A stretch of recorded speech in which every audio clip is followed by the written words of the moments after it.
Hi, welcome to the month of March. March energies are all about connection.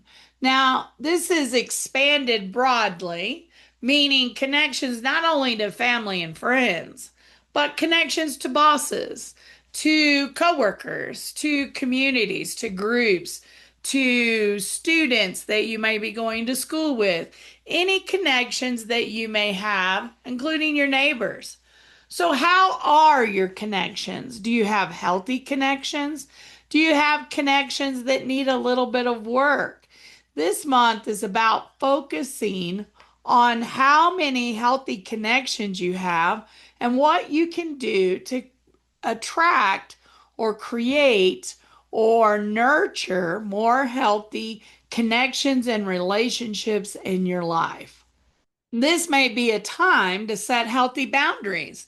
It may be a time to release the relationships that are just not working for you. It may be time to invest and nurture the relationships that are healthy, that are motivating, that are inspiring. Now, this doesn't mean that we shouldn't do this every month of the year, but it does mean that March is critical in us pausing for a moment, reflecting, sitting with what relationships in our lives feed our soul, what relationships spark us, what relationships inspire and support us, what relationships do we need to let go of.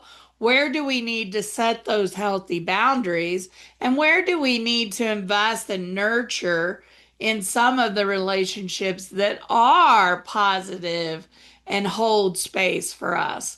I always think about the five languages of love this time of year by Dr. Gary Chapman.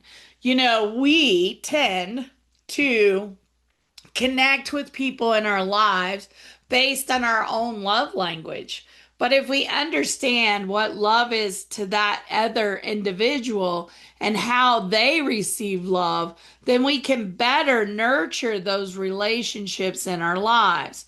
For example, I have a bestie that loves getting cards in the mail. So I make all the effort in the world to pick up cards wherever I go. And I love to send her greeting cards just out of the realm. Every once in a while, I pop a card in the mailbox because I understand what her language of love is. So, the besties in your life, what is their language of love? How can you support them? How can you do like surprise, really wonderful ways to say, hey, I'm thinking of you. Hey, I'm thankful that you're in my life. Thank you so much for being there when I need you.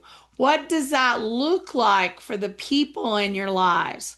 So this month, take some time, spend some time in reflection and really think about what can you do to nurture the people in your life that really inspire, motivate, and love you unconditionally.